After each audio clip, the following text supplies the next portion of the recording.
All right, dude, did you see that in Alaska there was floor sealant that was served to students instead of milk? It was at an elementary school. Oh my gosh. How many kids? It was 12 kids and 2 faculty members. Two faculty members. Yeah, 2 faculty members took a swig of it, bro. Bro, like at what point do you start drinking something like floor sealant and you realize that, oh man, that's not milk? Like, I think that tasted weird. I think before I drink milk, anytime I smell it, just like as just a habit. Yeah, you know what I mean. You never know, like if like a carton would get like a pinhole or something in it. Yeah, dude. Yeah, you never know. I know. I remember kids in like high school and elementary school had to take their milk back because there was like a pinhole or something in it. Yeah, and it was bad. Yeah, I smelled the milk all the time. Oh, do you imagine that? Like when it hit your lips and your tongue. I mean, I've never had sealant, but I would imagine that like you would feel it right away. I would think so. Or notice it. Like that would burn. That would have to burn. Have you ever drank it? It's a chemical. No. I did have a friend once that accidentally drank bubbles instead of, I think it was Mountain Dew. And he took a second swig. Was it good? No. He said it wasn't anyway. But so I was wondering how they could mix up milk and sealant, right? Yeah. But apparently since this is in Alaska, they get like shelf stable milk for like months ahead of time. So they get like a huge bulk of it. Yeah. Instead of like the separate little cartons. Yeah. So they get a whole bulk of it that can just sit on the shelf in a warehouse. And apparently the floor sealant was delivered instead of a pallet of the milk. Oh. And then that day when they ran out of milk, a couple of the workers went to the warehouse to get milk and they got sealant. So who's at fault there? I mean, I don't know how you don't see that on the carton though. Like I get you're doing your job and you're just putting the milk out or whatever, but like, or you don't see like you'd have to see that. It'd be labeled like a misprint. That's funny. That milk says floor sealant. I don't know. I feel like I would notice that right away. I'm guessing it was white milk. Do they even serve chocolate milk in schools these days? I have no idea. Like with their whole healthy kick or whatever. I'll say like we had props to the schools or whoever served the chocolate milk to those schools because like that chocolate milk was something we had literally every single day and it slapped just as hard and I did not get bored of that chocolate milk that we had. It was good. Same. You know, actually as far as that goes, like I didn't hate the school's lunches at all. Like people talk crap on school lunches, but like I mean our pizzas were dope. Dude, some of those things I would go back and have it like right now. Yeah. Like I would pay to have it. Italian Dunkers? Yes. Give me Italian Dunkers. Bro, that Galaxy pizza was like the best pizza I have ever had. That was that thick boy. Yes, it was like all sauce. Dude. Yeah. Oh, and I never understood good. how like on some pizza days we would get the choice of like a regular stuffed crust pizza or a Galaxy pizza and people were like, yay, pizza, regular. And it's like, nah. Get the one that burns the F out of my mouth every time I take a bite out of it because it's like thicker than my arm. And oh man, that stuff was so good. Galaxy pizza was where it was at. Dude, it smacked. I'm just thinking of all the like food that I actually liked from school, bro. Yeah, it was so good. The dump fries. Pizza burgers were slap too, dude. Oh yeah. I mean, they looked nasty, but disgusting looking. They were incredible. But yeah, bro, so back to the sealant. Apparently they didn't realize it until the kids, like that many kids drank it, and then they complained that it tasted bad. I'm sure it did. So what they were actually given, and this is quoted by the district, they were given slightly scented liquid floor sealant that resembled milk. Slightly scented? Yeah. What was it scented like? Milk.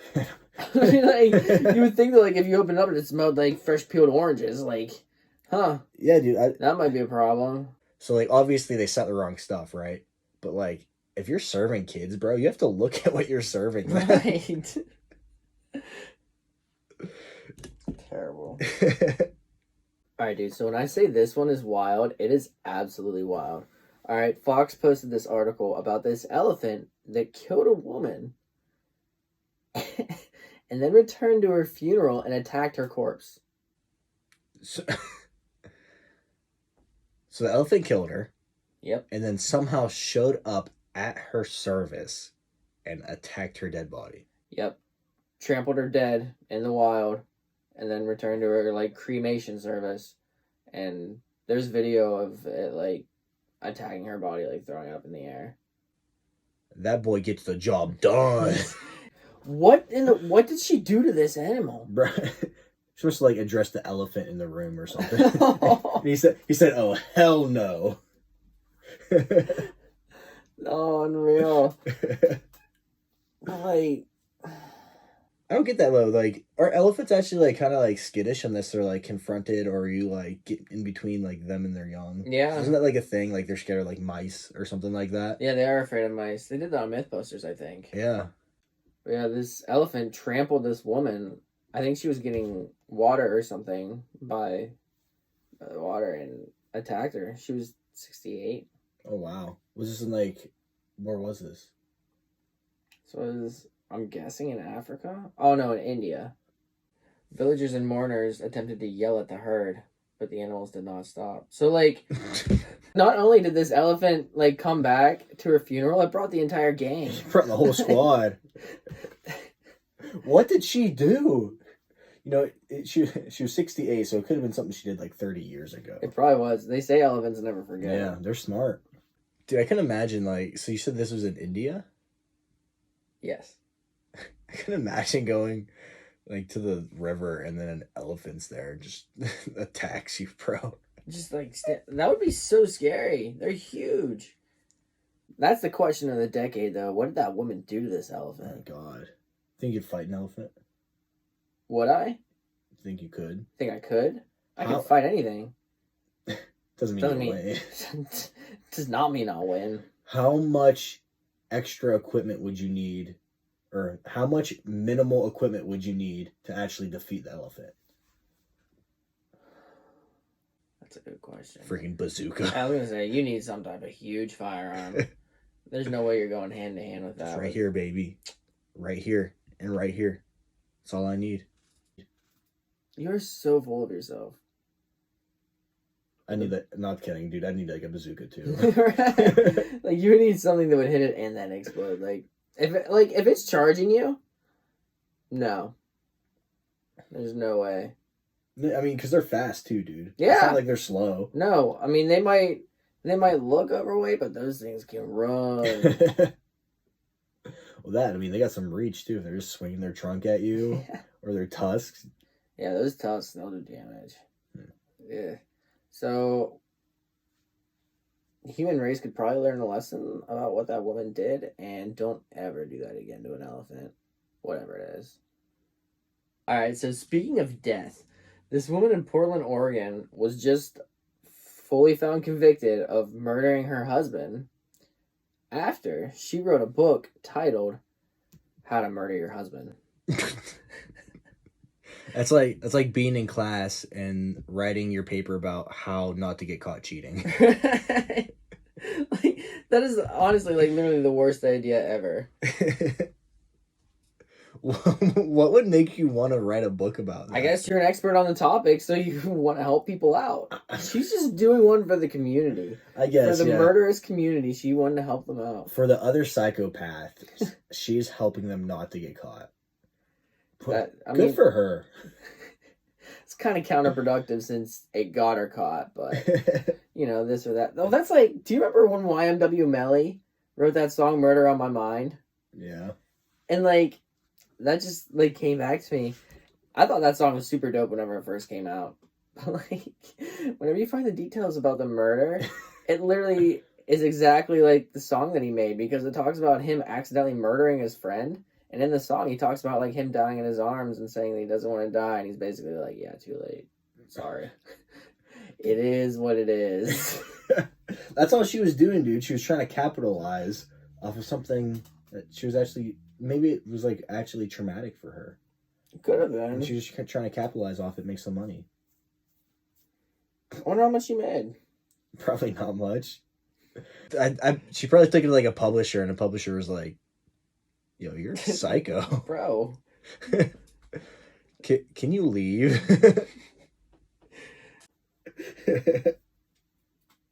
My next book's gonna be What I'll Do If I Get Caught. All right, now time to get into a fan favorite, this or that.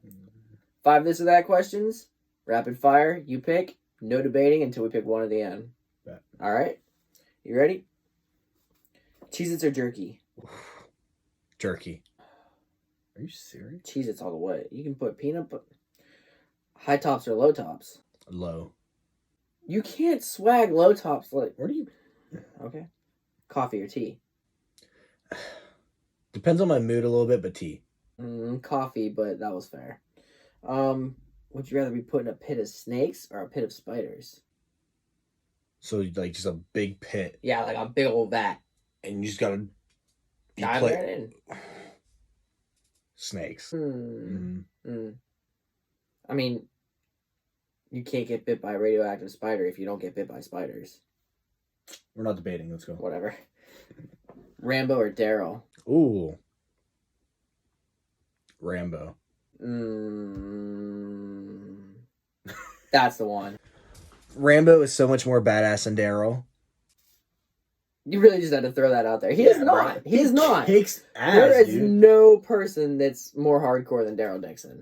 When did Daryl ever rip someone's throat out of their throat? Just go with it. That's a very accurate description, but it's confusing. Well, when I was saying it didn't make sense, and I was like, "It's exactly what happened." It is. Bro, he's literally like stabbed zombies with his Bowie knife, like face to face. Rambo did that to like 1,000 people that were shooting at him. He didn't stab them. Yes, he did. Not that many. In the head? Yeah, well, there's a huge difference between stabbing people and stabbing zombies. And Daryl would have to be a better aim than Rambo. There's no Are doubt. you kidding me? You have to hit them in the dome every single time. Okay? Every kill that he got was a dome shot. Rambo took out entire armies literally by himself. Well, he had better weapons. Daryl had a crossbow. Daryl could pick other weapons. He was just too full of himself and had a crossbow the whole time. He was too badass. He was too full of himself. He had a crossbow and a Bowie knife. He was like, I have to went to town. I have to keep this crossbow because I'm Daryl. Get out of here. Use what's best. Okay, in a zombie apocalypse, it is what's best. It's silent. It's a firearm that's silent. At times. I mean, at times. That dude would be in like gunfights and have a stupid freaking bow and arrow. And would win. That's what makes him hardcore. Okay, but maybe he would have either saved a lot more of his friends or won a lot easier if he had a better weapon. Bro, you do not even go there. He did what he could. He did what he could. I said it. He did what he could. It's a zombie apocalypse. Maybe he can only do so much. Maybe he would have saved Glenn. Bro. You never know. Where's Rambo's comrades at? They ditched him. Because he wasn't a good comrade. No, because he was about to go in to the fire, to war. And they were like... In his head. Just because the dude's an absolute psycho doesn't make him hardcore. Still does. Mm-mm. Look at the stuff he did. That's hardcore. Rambo is the definition of hardcore. That's not hardcore. That's psychotic. But the things he did was hardcore. Either way, Daryl's just a better killer. How is he a better killer? Notches in the belt. Rambo definitely has more. No, he does not. What do you mean he does not? He literally took out armies by himself. Daryl took out armies of the living dead. That just like walk around like this. They do not. Nah. Did you watch the show? It's hardly even move, dude. Like, you couldn't do anything. You couldn't have a fire. Couldn't make noise. And he took out people when he had to. Because he's not psychotic. You act like Rambo liked taking out people. I think he did. Alright, well, he might have. But it was still way more BA than Daryl. It was not more BA. I'm telling you. Daryl was so hardcore. Daryl is the reason that I bought my crossbow. I am telling you, in either scenario, if I was dropped in the middle of a battlefield, I'd rather have Rambo next to me. And if I was dropped in the middle of a zombie apocalypse, I would still rather have Rambo next to me. No way. I would have Daryl either way. Rambo has all the skill sets, dude. He was trained for it all. He knows it all. He was trained to be hardcore. That's fine. Daryl was born a badass. Just because Anybody can get trained to be hardcore. Go through this training and be hardcore. Man, that's like Captain America needed his super serum. And he was still better than Spider-Man. No. This is Daryl and Rambo, okay? And the sacrifices. So many people lost. Daryl lost like everybody, dude. And he still remained through. Well, you see, the thing is not as... You know how many people Rambo saved, dude? They went into those, like, war camps and literally freed, like, hundreds of people. He went deep into enemy territory and did it like it was nothing. So what? In a zombie apocalypse, everywhere is enemy territory. Yeah, but they're taking over the world. They can't think. They go, ooh, noise, and walk that way. They go, ooh, movement. Yeah, so they don't have any care for their own well-being. They don't care about, like, making it out of the battle alive or whatever. They just go after. They're vicious. They're savage. They'll go after whatever moves. They also don't have machine guns. They're not even in an army. It's an entire world he's going through like this. I don't think we're going to agree on this. We are not going to agree on this. I like Daryl, 100%. I like Rambo. But Daryl's a bigger badass. He did more.